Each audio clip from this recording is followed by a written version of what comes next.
outra pergunta aqui que fala sobre a polarização. É um assunto que até está meio em alta hoje em dia, né? Que, por exemplo, as pessoas que torcida de futebol, fanáticos religiosos, o que tem a ver esse engajamento narrativo com a perda da empatia? Uhum. Então, essa questão da polarização, esse tipo de polarização, esse comportamento de bando, vamos dizer assim, ele tem a ver com um legado evolutivo nosso. Na verdade, nós somos seres sociais.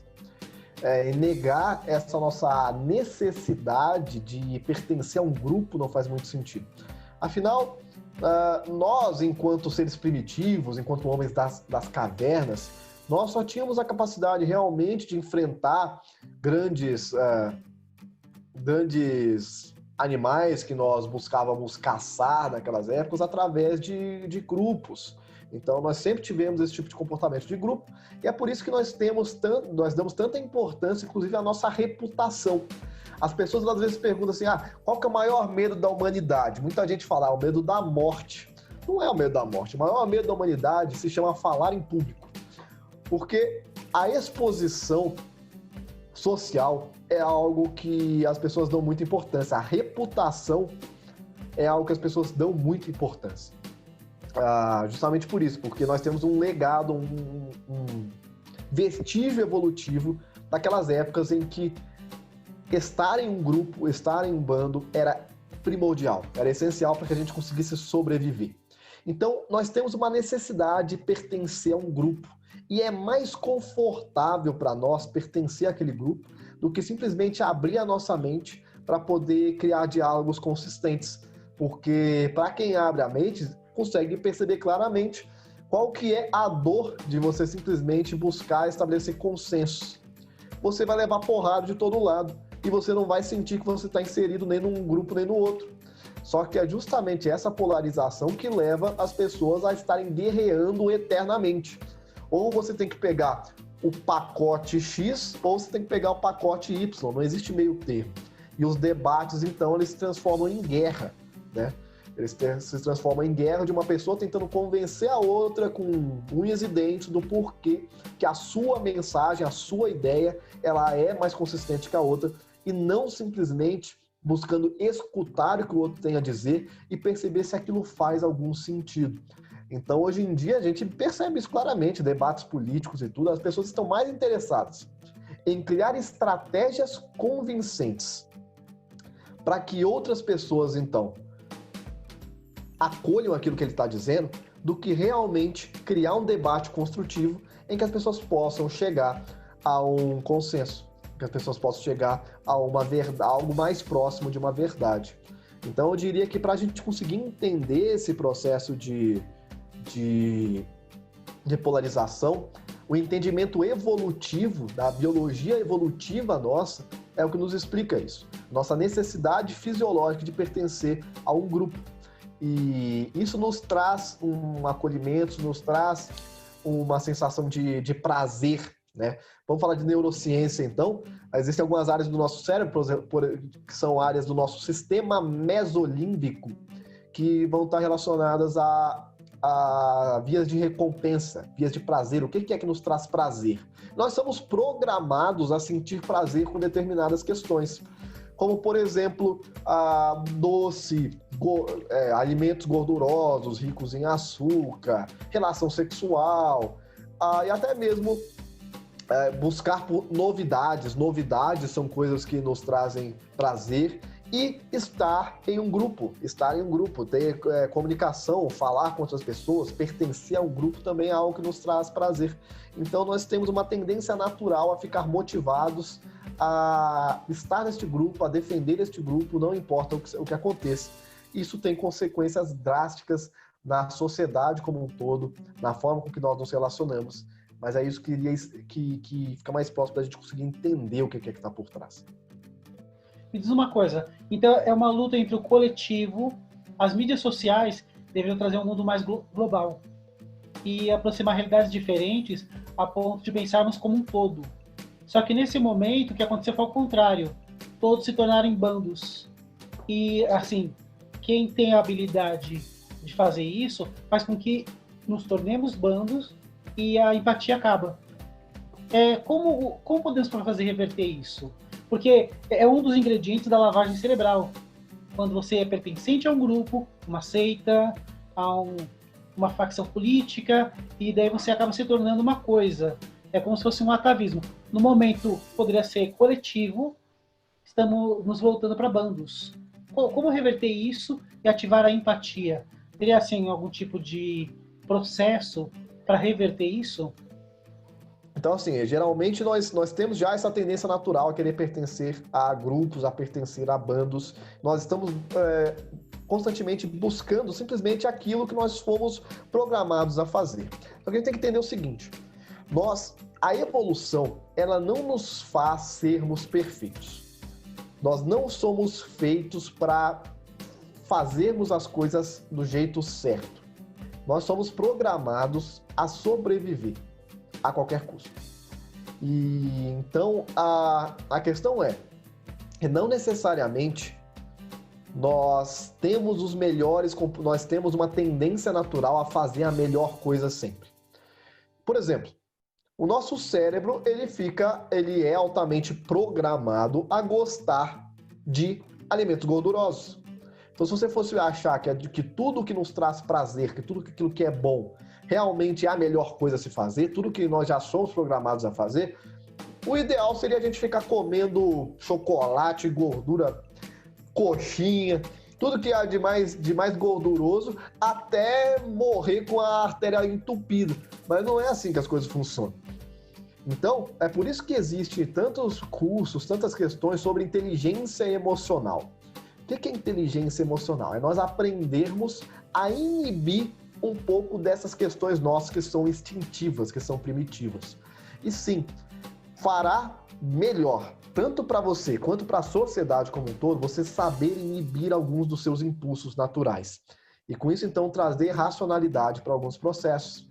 Essa é uma questão importante que muitas pessoas não entendem. A gente não tem uma tendência natural a sermos como deveríamos ser. A gente precisa aprender a inibir um pouco dessas questões.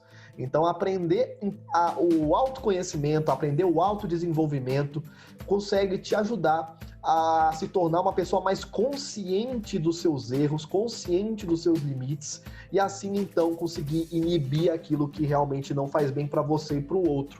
Então, sim, nós temos uma tendência natural também a sentir empatia um pelo outro.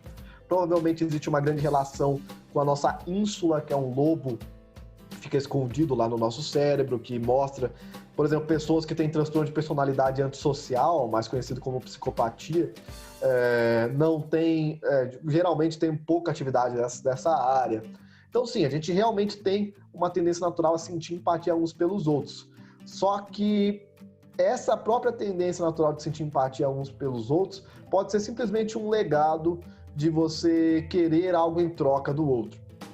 Então, assim, em alguns casos a gente precisa realmente começar a perceber quais são as nossas limitações primitivas, instintivas, e aprender a colocar racionalidade nesses momentos. Em alguns momentos nós temos que aprender a treinar o nosso cérebro a ir contra a nossa programação inicial. Um exemplo muito claro, nós temos a tendência natural de divagar demais. Nós temos a tendência natural de pensar demais sobre o futuro e sobre o passado, que é uma capacidade nossa que nos deixa, que nos possibilita nos prepararmos para o futuro e aprendermos com o nosso passado. Porém, nós sabemos de que você ficar divagando demais não faz bem para a sua saúde mental. Então, olha só como é que é estranho. A gente tem uma programação mental que nos faz mal.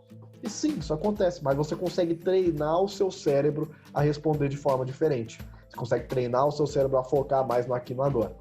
Então, essa questão de você criar mais empatia com os outros, aprender a parar de se comportar apenas comportamento de bando e tudo mais, eu diria duas coisas. Primeiro, você aprender o autodesenvolvimento, o autoconhecimento, como uma forma de você conseguir inibir esses seus impulsos naturais de fazer apenas aquilo que te traz prazer, conseguir enxergar como colocar racionalidade nesses momentos e também você conseguir suprir essa sua necessidade de sentir prazer, de sentir prazer mesmo como um todo, com outro tipo de situação. Então, a simples busca pelo autoconhecimento também traz prazer. É algo que, porque nós temos uma tendência natural a sentir prazer com novidades, com conhecer coisas novas. Então, é muito comum que a pessoa que comece a aprender sobre o autoconhecimento, o autodesenvolvimento, ela já se sinta realizada por estar fazendo isso. E então, ela pode começar a deixar de lado um pouco dessa necessidade louca de pertencer a um bando. Acredito que essas sejam as questões. É realmente estudar o autoconhecimento e buscar colocar isso em prática, colocar racionalidade nesses momentos. Professor, trazendo toda essa parte, inteligência emocional, todo esse lado desse momento que nós estamos passando agora, enfrentando essa pandemia, né? Trazendo o fato crítico e atual. Como que a gente faz referente à fome emocional? Porque é compulsível emocionalmente, né? Então, de que forma a gente pode estar relutando a situação? Acho que cabe a mim, cabe a algumas pessoas sobre essa nossa situação de estar compulsivamente na parte de fome emocional mesmo. Acho que eu colocaria aqui dessa forma. De que forma a gente pode estar relutando a isso? Perfeito. Bom, vamos lá. Primeiramente, quero deixar bem claro algo que eu tenho falado já com os meus clientes, que está tudo bem em você estar tendo qualquer tipo de problema emocional, você está tendo qualquer tipo de dificuldade nesse momento de quarentena. As pessoas, elas sim terão vários quadros agravados, várias dificuldades por estar em isolamento social, que é um momento necessário, mas é claro que deixa algum tipo de sequela, vamos dizer assim. É claro que isso pode, depois que isso tudo passar, as pessoas podem muito bem ir retornando às rotinas normais e deixar isso de lado. Mas é claro que isso vai deixar algum tipo de problema emocional. Por quê? Porque o próprio isolamento, as pessoas estão ficando ociosas boa parte do dia. Então isso por si só pode levar elas a quererem suprir essa ociosidade de alguma forma. É muito tempo para pensar e muito pensamento para sentir ansiedade. E a ansiedade para comer, muita disposição. A pessoa, hoje em dia a gente tem uma facilidade muito grande de pegar o celular, entrar no aplicativo de entregas e pedir um sandubão para que você tenha alguma coisa para fazer no seu dia, né? Então, assim, o que é que eu estou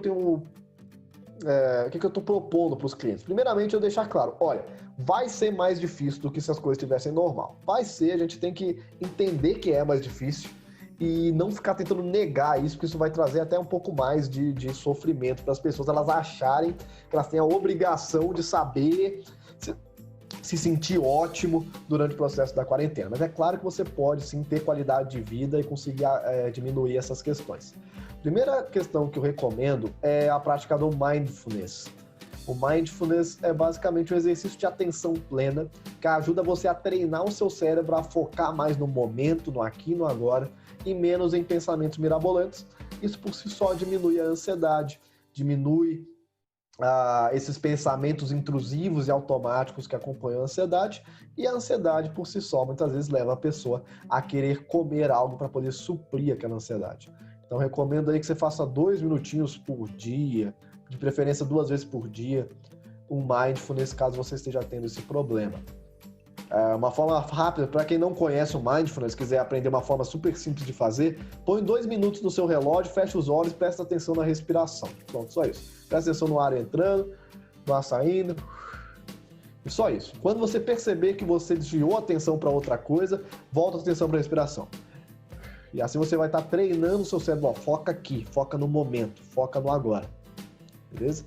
Bom, fora isso, o que mais?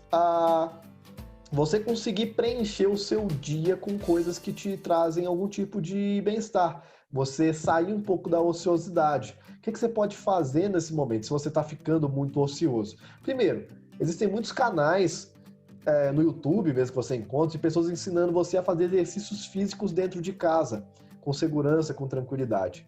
E é algo que vai te ajudar com várias questões. Vai te ajudar não só com sua saúde física, com emagrecimento, com hipertrofia, seja com o que for, como com sua própria saúde mental. Quando você faz exercício físico, você libera hormônios e neurotransmissores que vão inibir áreas de dor, áreas de ansiedade, vão te ajudar até mesmo com ansiedade, depressão. Tá? Então tem todo um estudo sobre como é que a endorfina, a serotonina, que são liberados durante o exercício, podem te trazer esse bem-estar.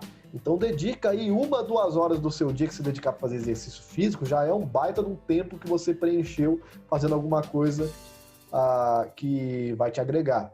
Praticar um hobby, alguma coisa que você gosta, né? Então, sei lá, ao invés de preencher isso com um alimento, você pode preencher com algum hobby. Por exemplo, eu gosto muito de tocar violão. Talvez você goste, tenha algum instrumento que você gosta de tocar. Talvez você tenha um filme que você quer assistir.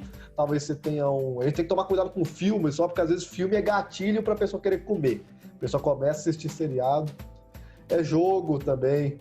Jogo. Tem gente que gosta. Eu gosto de jogar videogame. Então, assim, é algo que você pode suprir e que vai ser uma forma de você conseguir sentir um prazer temporário, que não tem problema nenhum você ter isso na medida correta e que vai suprir essas questões todas. Então, principalmente, aprender a controlar a ansiedade, focar mais no momento e preencher o seu dia com atividades prazerosas.